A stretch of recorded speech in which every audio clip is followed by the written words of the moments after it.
Hello, I'm Helen Greetham, the artist for the Great British Archaeology comic book.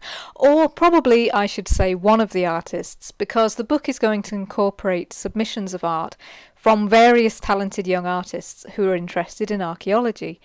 Now, I studied archaeology at university and I went on to do a research degree where I did 3D modelling of Anglo-Saxon buildings and considered things like light and acoustics.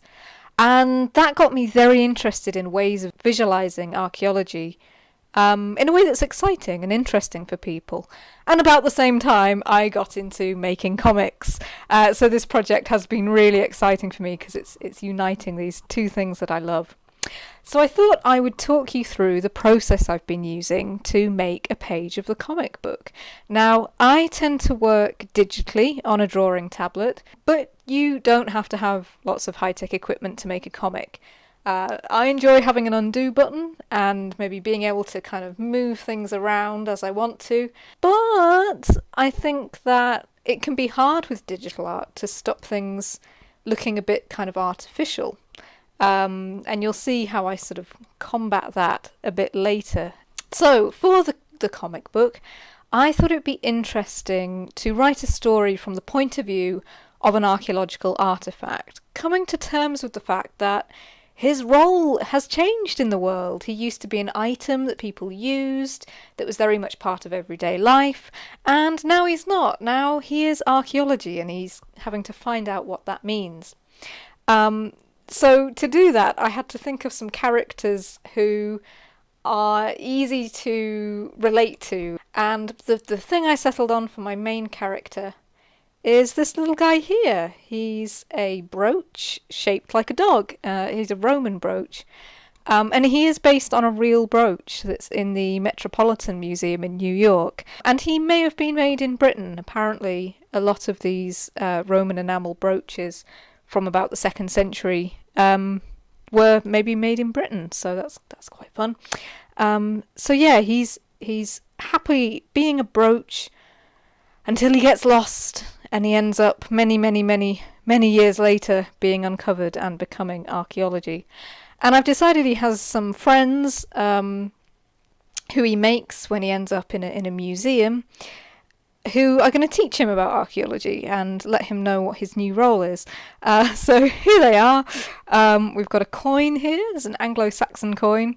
And this is, I think her name is pronounced Cwnethryth. She was an Anglo-Saxon queen. And she's the only Anglo-Saxon queen to have her name placed on a coin. Her name and her image on a coin. So I kind of thought it would be fun to get her in there. I thought she could be quite sort of snooty and stuck up because she's a queen. And also here I've got a character who's a bone and a character who is a sherd of pottery, because not all archaeology is the sort of fancy, exciting items like coins and brooches. Sometimes it can be more ordinary everyday things. So they're going to teach our little dog brooch friend what archaeology is. Now, the page I thought I would work on and talk you through is this one here. I've got the whole comic planned out, and this is an important page because it starts out with the brooch, the dog brooch. He's in the museum and he's just howling, he's crying his heart out because he's so sad. He doesn't think he's a good dog anymore because he used to be a brooch, people used him. Now they don't use him at all. They've just put him in a glass case and he's just really confused.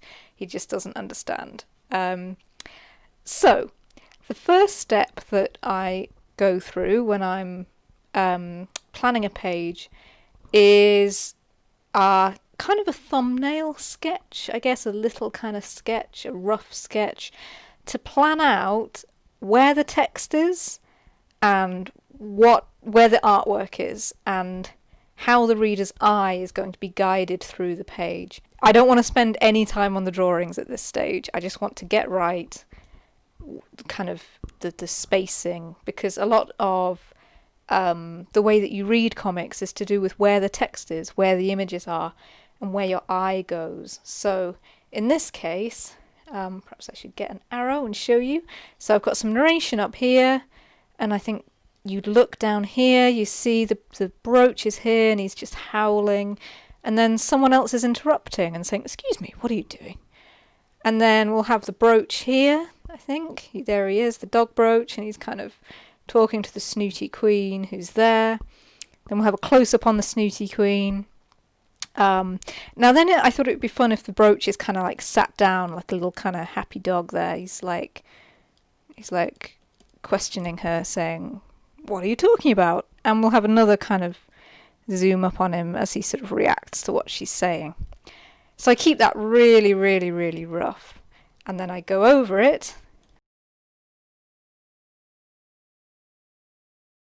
There we go. And give myself a kind of a sketch I can work with a little bit more.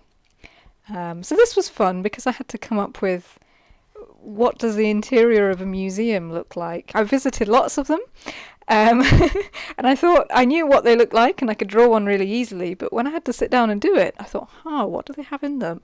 You've got the kind of cases with the artifacts in and sort of displays. I thought you've got kind of interactive screens, maybe a sort of table where you can do hands-on things. So I put that in there, and there we go. I had to try and make these kind of static artifacts have expressions. So next, after I've done that sketch, I do some line art. There we go, that's my line art. That's my kind of first step to colouring things in. And then I do bold block colours. I'm just going to hide those words because they're going to get in the way. So now I thought it would be fun if I do a bit of a time-lapse video while I move on from this point in the artwork. So what I'm going to do is I'm going to finish putting down some flat colours up at the top there, and then I'm going to start putting in some details and shading to make this kind of quite boring and plain looking page look a little bit more like, say, this one, which is more finished. So I will join you again in a moment, and just bear in mind this is super speeded up footage. I'm not that fast. Okay then.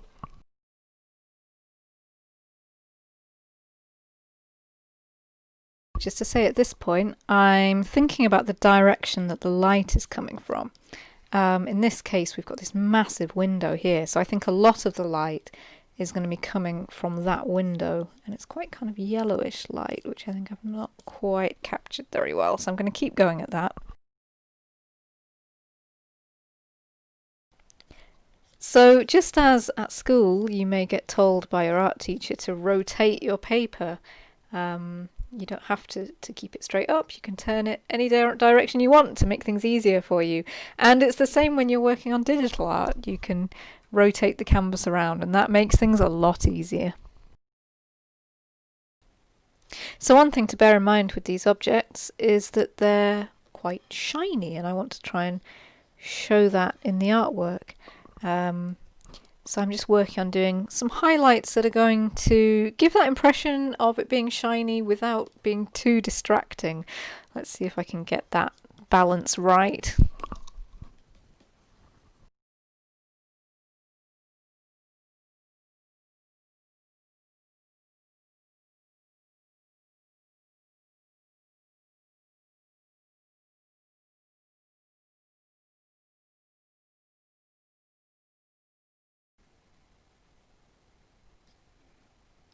Okay, now, I was saying how I think one of the problems with digital art is that it can end up looking a little bit flat and a little bit sort of lacking life in the way that, like a watercolour painting or something done with felt tips, it's got a kind of texture to it. And I'm always trying to reproduce that in digital drawings. And one of the ways I love to do that is by creating textures and scanning them in. So if I'm ever feeling a bit kind of bored, or like I'm kind of feeling like doing something creative but I'm not feeling like drawing, I'm too tired or whatever, just get some paints and just make some textures, and then I can use them in my art later.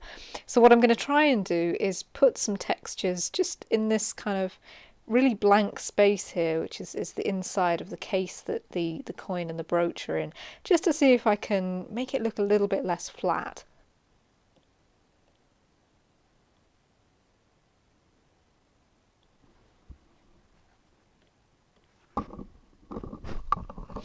there. Now, I mean, it's subtle, but I think you can tell there's just a little bit of something there. It's not entirely flat anymore.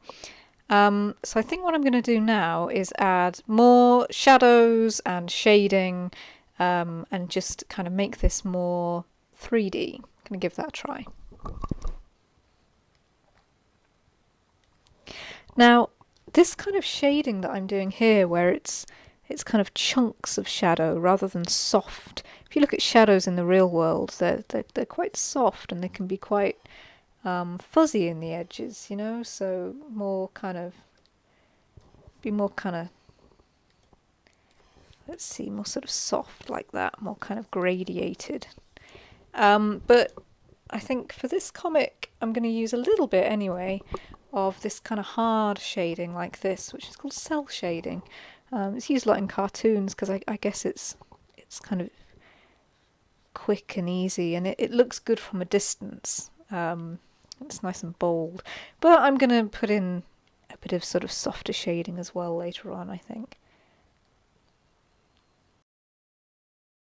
So what I've done is I've just made this area here a little bit darker because I think that makes it look like the museum is closed. The lights are out. There's just a little bit of light coming in that window.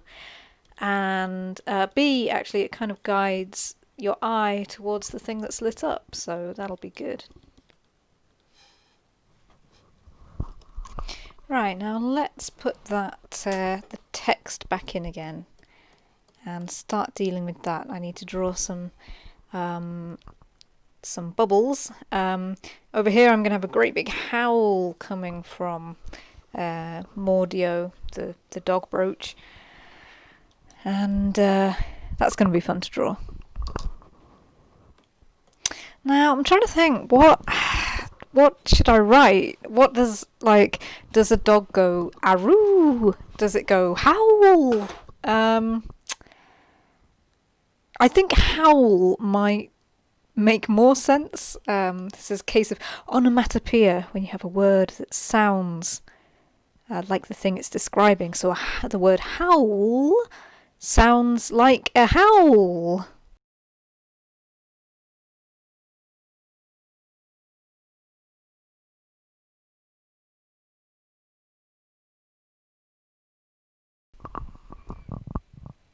Hello, so it's the next day and I've done a few things. So I've zoomed out on this panel a little bit.